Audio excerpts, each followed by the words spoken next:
Hello बच्चों, बहुत बहुत नमस्कार। IIT advance previous years question की सीरीज में आपका जोरदार स्वागत है इलेक्ट्रोस्टैटिक चैप्टर्स में। तो एक क्वेश्चन करते हैं, क्वेश्चन देखते हैं क्या क्वेश्चन है, पूछा क्या गया है। Two non conducting solid sphere of radius r and 2r having uniform volume charge density ρ1 and ρ2 respectively touch each other, the net electric field at a distance 2r from the center of the smaller sphere along the line joining of the center of the two sphere is 0. The ratio of ρ1 by ρ2। चार option आपको दिए गए हैं। क्या बोला गया है कि नॉन कंडक्टिंग स्फीयर है जिसकी चार्ज डेंसिटी ρ1 है और ρ2 है, जिनकी रेडियस r और 2r है, और बोला गया है कि स्मॉलर स्फीयर से सेंटर से 2r डिस्टेंस पे इलेक्ट्रिक फील्ड 0 है। तो हमें बताना है कि ρ1 और ρ2 का रेशियो क्या होगा। क्लियर बात। तो एक बार क्वेश्चन को देख लेते हैं कि है क्या।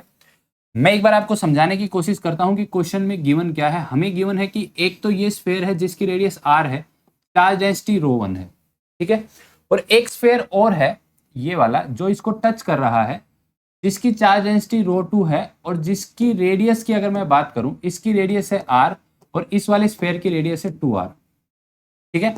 और हमें गिवन है ये वाली इसकी जो लाइन ज्वाइनिंग होगी ये वाली, इस पे दिया गया है कि जो नेट इलेक्ट्रिक फील्ड है वो नेट इलेक्ट्रिक फील्ड 0 है। कहां से? इस छोटे वाले स्फीयर से, इसकी मैं बात कर रहा हूं भैया, इस छोटे वाले स्फीयर से 2r डिस्टेंस पे। तो देखो दो पॉइंट हो सकते हैं 2r डिस्टेंस, एक तो यहां पे होगा, मैं मान लेता हूं b पे, और एक पॉइंट होगा 2r इधर होगा, यानी इन दो पे a और b पे इलेक्ट्रिक फील्ड 0 गिवन है। अब मल्टी करेक्ट है तो हमें दोनों पॉइंट पे इलेक्ट्रिक फील्ड 0 कैलकुलेट करनी होगी इन दो स्फीयर की वजह से, ठीक है। तो सबसे पहले हम a पे कैलकुलेट करते हैं, a पे। अब ए पे मैं बात करूं तो ए पे इलेक्ट्रिक फील्ड 2 की वजह से होगी, यानी मैं बात करूं electric field at A, electric field at A हमें गिवन है 0। किन की वजह से होगी? 2 की वजह से होगी। इसकी वजह से मैं बात करूंगा E1 की वजह से, इसकी मैं मान लेता हूं E1, इसका डायरेक्शन अवे होगा, यानी E1 minus E2 that is equal to 0। E1 electric field है इसकी वजह से और E2 इलेक्ट्रिक फील्ड है इसकी वजह से, ठीक है। तो यहां से प्यारे बच्चों मेरे पास आ गया E1 that is equal to E2, ठीक है। यानी दोनों का मैग्नीट्यूड जो क्या होना चाहिए, इक्वल होना चाहिए, ठीक है, डायरेक्शन अपोजिट, जो हमने अभी भी किया।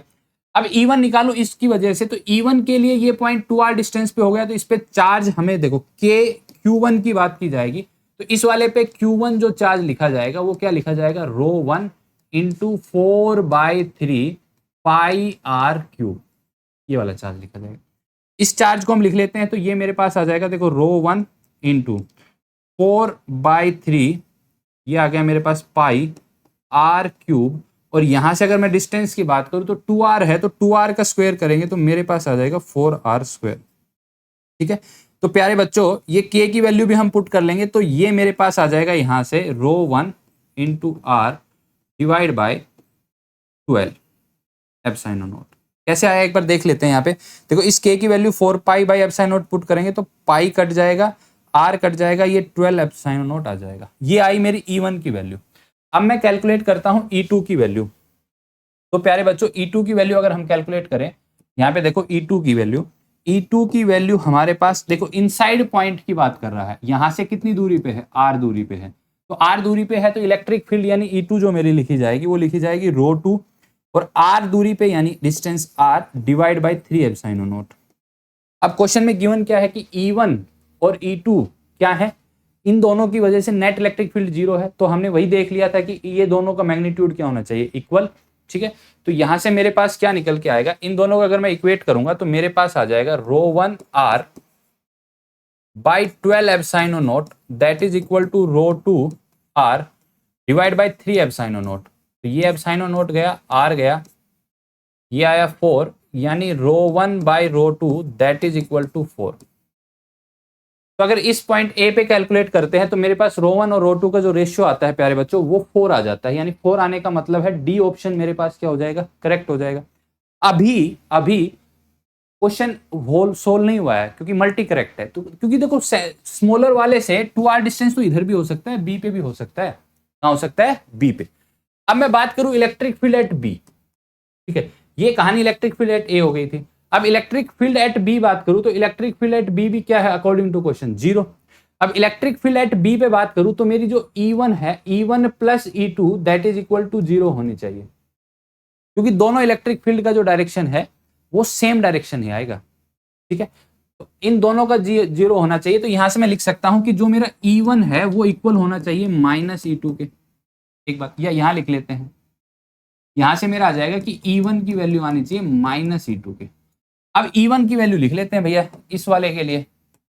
तो E1 की, प्यारे बच्चों, E1 की वैल्यू इस वाले के लिए कितनी दूरी पे हो गया, ये वाला 2r दूरी पे हो गया। ठीक है, वो सेम इलेक्ट्रिक फील्ड जो मेरी निकल के आई थी यहां से, देखो E1 तो मेरी उतनी ही रहनी है, क्योंकि इस वाले के लिए ये वाला पॉइंट और ये वाला पॉइंट सेम बात है। ठीक है, तो E1 जो मेरी वैल्यू निकल के आई थी ये वाली E1 मेरा निकल के आया था ρ1r divide by 12 epsilon not. अब मैं बात कर लेता हूं E2 इस वाले के लिए कर लेता हूं इस कंडीशन में E2।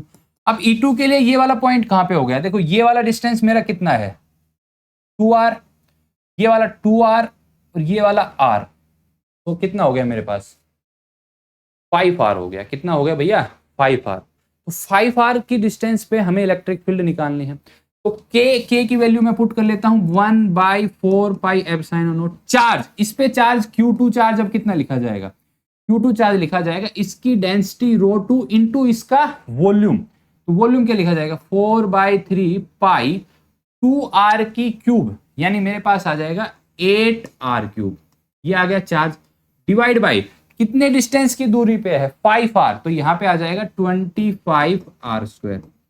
अब यहां से प्यारे बच्चों अगर E2 की वैल्यू निकालूंगा, E2 की वैल्यू देखना, देखो ये 4 पाई कट गया, ये 4 पाई मैंने कट कर दिया।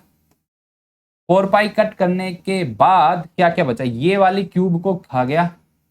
ऊपर देखना, ऊपर क्या बचा, ऊपर बचा मेरे पास 8 ρ2 डिवाइड बाई, नीचे बचा मेरे पास 75 एप्सिलॉन नॉट। ठीक है प्यारे बच्चों, आई गेस यही बचा है।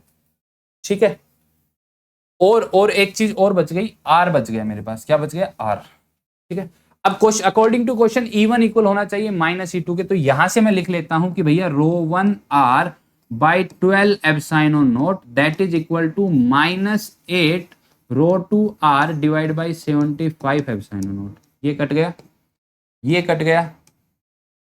अब भैया इसको देख लेते हैं, हमारे पास क्या बनने वाला है ρ1 बाई ρ2। तो ρ1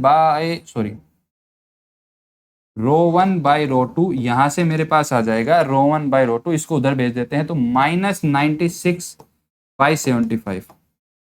बाकी सारी चीज कट जानी है। ठीक है, इसको चाहो तो आप 3 से कर सकते हो, तो ये आ जाएगा मेरे पास -32/25। ठीक है, एक बार देख लेते हैं कौन सा ऑप्शन हमारा मैच हो रहा है। एक तो हमारे पास डी मैच हो गया था और एक हो गया मेरे पास बी ऑप्शन।